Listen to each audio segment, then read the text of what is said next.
In Bordeaux, the labels tells you the chateau. In Burgundy, the label tells you the vineyard. But in Alsace, the label tells you the grape. Big front and center, Riesling, Gewürztraminer, Pinot Gris. That sounds normal if you drink mostly New World wine, but in France it's almost unheard of. No other French region labels its wines this way. And the reason is that Alsace is barely French. Or rather, it's been French, German, French again, over and over for centuries. So this little strip of vineyards along the Rhine doesn't really play by anyone's rules but its own. It's also home to 51 Grand Cru, 4 noble grapes, 2 of the greatest sweet wines in the world, and a brand new classification tier that's being voted on right now. So let's decode Alsace in 15 minutes. Quick history to frame everything.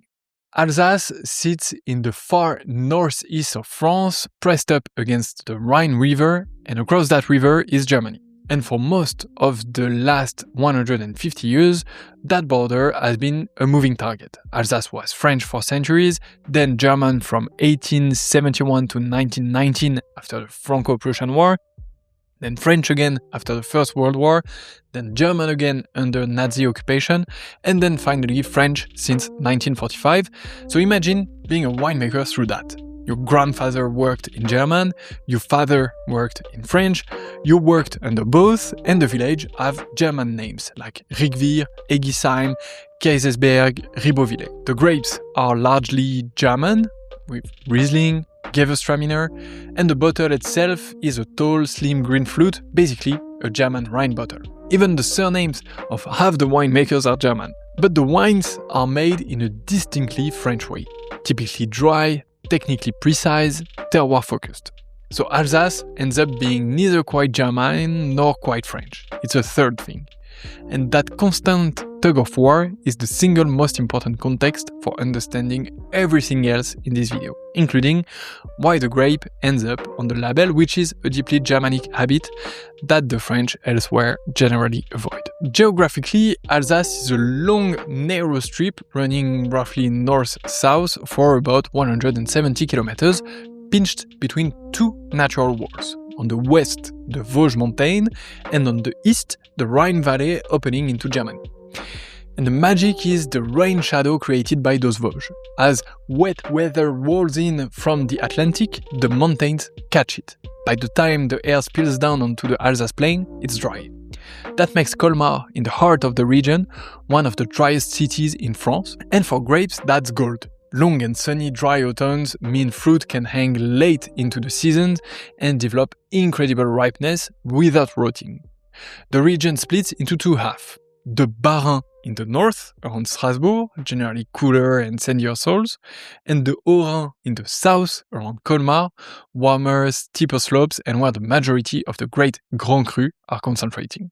And running through it is the Route des Vins d'Alsace, the wine route, formalized in 1953 with around 170 kilometers of postcard perfect villages strung along the foothills. If you've ever seen a French village that looked like Disney, half-timbered, geraniums in every window, painted shutters, it was probably in Alsace. One last geography fact, and it's wild, Alsace has one of the most soil-diverse wine landscapes on Earth with granite, limestone, schist, sandstones, volcanic rose, gneiss, clay, marl, all crammed into this skinny strip. Some Grand Crus, a few kilometers apart, sit on completely different geology. That diversity is going to matter a lot when we get to the classification part. Alsace produces overwhelmingly white wine, around 90% of everything made here.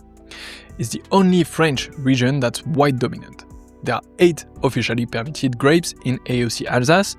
Don't worry, I'll go fast. Of those 8, 4 are designated the noble grapes, the elite allowed in the Grand Cru. So number 1, Riesling, undisputed king, around a fifth of all Alsace planting. Steely, dry, citrus and stone fruit with a backbone of acidity that lets it age for 10, 15, 20 years. And here is the thing, Riesling is Germany's great grape too.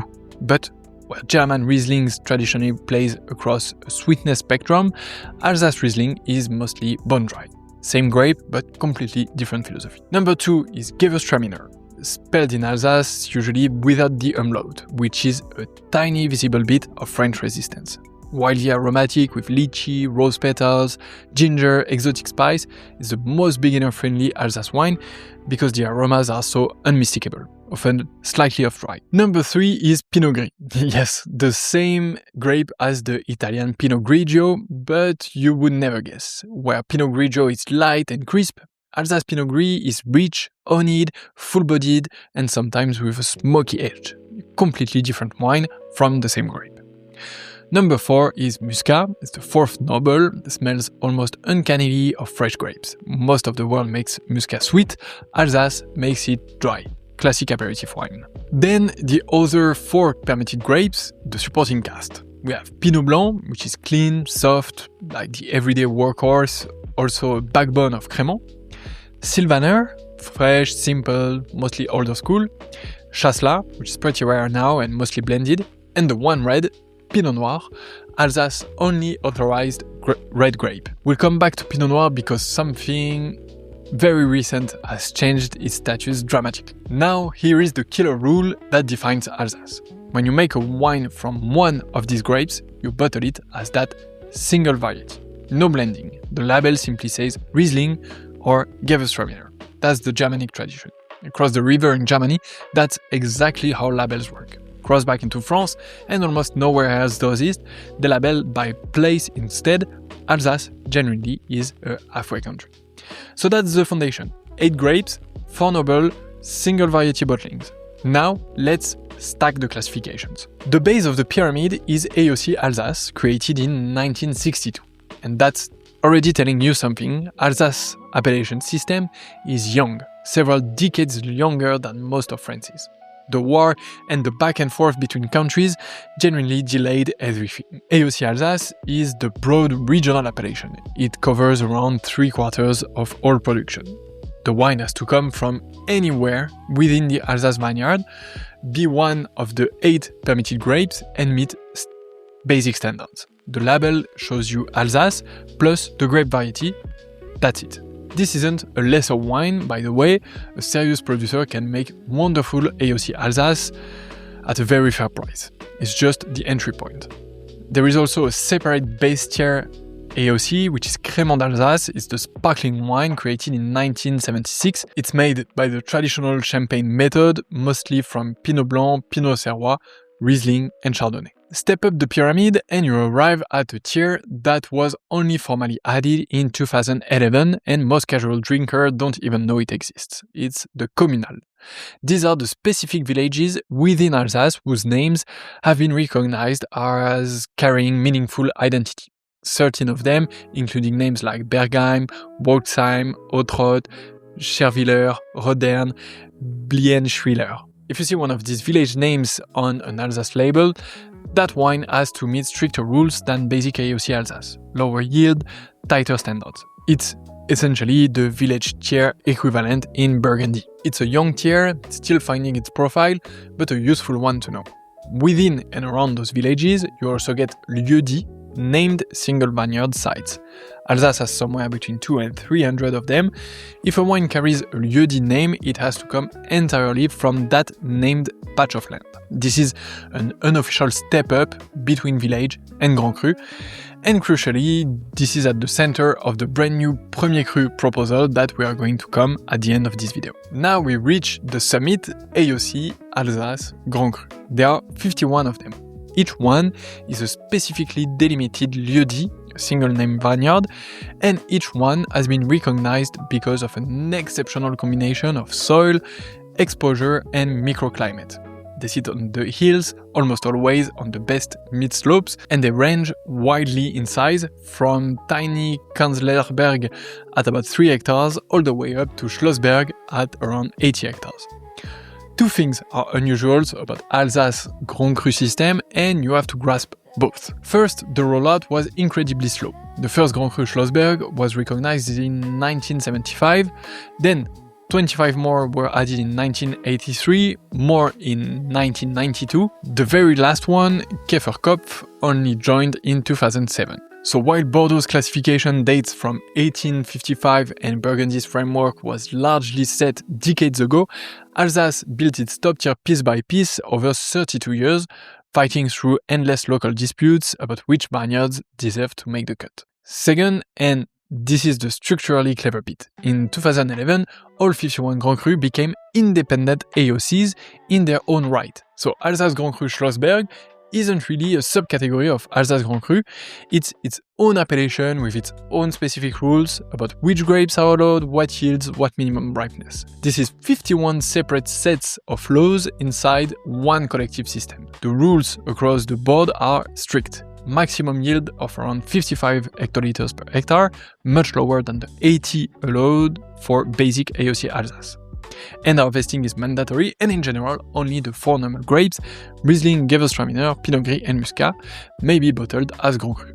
But, Alsace being Alsace, there are exceptions, and there are the great trivia. The Grand Cru Zotzenberg is allowed to make Grand Cru Sylvaner because Sylvaner has been brilliantly farmed there for centuries. Altenberg, de Bergheim and Käferkopf are allowed to blend their noble grapes together, breaking the single variety rule. Also because that's historically what they did.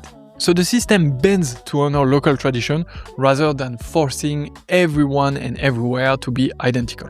Grand Cru account for only 4% of total production, small and serious. A few names to remember as you start exploring: Schlossberg, Brand, Engst, Rangen, Rangen-de-Thann, Zinnkopfle, Goldberg, Sommerberg, Artenberg de Bergheim.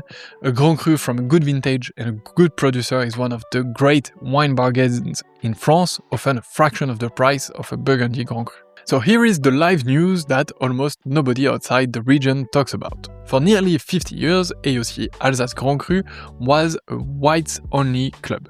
Only the 4 noble white grapes were allowed at the top. But then in May 2022, the rules cracked open. The INAO, France's appellation authority, officially recognized Pinot Noir from 2 specific Grand Cru sites, Kirchberg des Bars and Engst. For the first time ever, you can buy a red wine labeled as Alsace Grand Cru. And this matters as it's a public acknowledgement that Alsace can produce genuinely serious red wine. It's something the region has been working towards for years as climate change makes those Pinot Noirs richer and more structured. And it's almost certainly the first of more to come. The whites-only fortress as its first bridge. Quick break, if you like this video and you are actually learning something, first you can actually like the video and subscribe to the channel. If you want to deepen your wine knowledge, I invite you to join the Winemaker Show Academy. I put the link in description. This is course I do about wine, and my goal is really to make sure you understand it and then you can really enjoy it more. So I put the link in description, and if you like the wine map that is behind me, we have this one and plenty of others to sell, and they are also on our website. We ship worldwide. It's the perfect gift for a wine lover, so I put the link in description as well, and I hope to see you there. Now, let's get back to our dear Alsatian wines. Now, sitting alongside the regular classification, almost like a parallel track, Alsace has 2 designations for late harvest sweet wines, both created in 1984, and both are world-class. First, Vendange tardive, literally late harvest. Grapes are left on the vine well past normal picking, concentrating their sugars and aromas. The result is richer, often but not always sweet wine, generally lush, intense, deeply aromatic. And on the other side, sélection de grains nobles, meaning selection of noble grains. This is the even more extreme version. Grapes individually picked when they've been affected by noble rot, which dehydrates the berries and concentrates everything to almost unreal intensity. These are gorgeous honey and apricot, intensely sweet dessert wines that can age for decades. Both designations require a strict minimum sugar level, can only be made from the 4 noble grapes, and, crucially, they can be applied on top of an AOC Alsace or a Grand Cru. So you can have Alsace Grand Cru Riesling Vendange Tardive, and that wine is a serious thing. And now the life story. Alsace doesn't have a Premier Cru tier yet, but it's about to. This is the conversation that's been running in the region for almost a decade. Burgundy has its Premier Cru, a clear step between village and Grand Cru, and Alsace has nothing in that gap. You jump from a communal or a lieu-dit straight to one of the 51 Grand Cru. So since 2016, the INAO has been working through a plan to create an AOC Alsace Premier Cru, a new layer in the pyramid, built from the best of the existing lieu-dit. Vineyards that have shown consistent quality over time would be promoted to Premier Cru with stricter rules, lower yield, stricter ripeness, and a requirement that a boundary form what the official document calls a geological unity, continuous coherent soil and exposure across the named plot.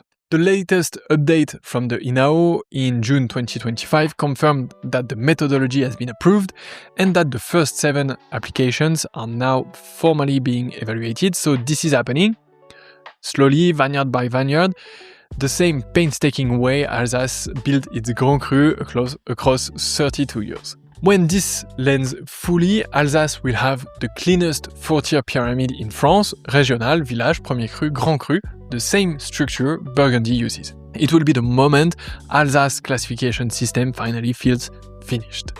And we are watching it happen in real time. Okay, let's land this with 3 quick rules to read the label of any Alsace wine bottle. Rule number 1, find the grape.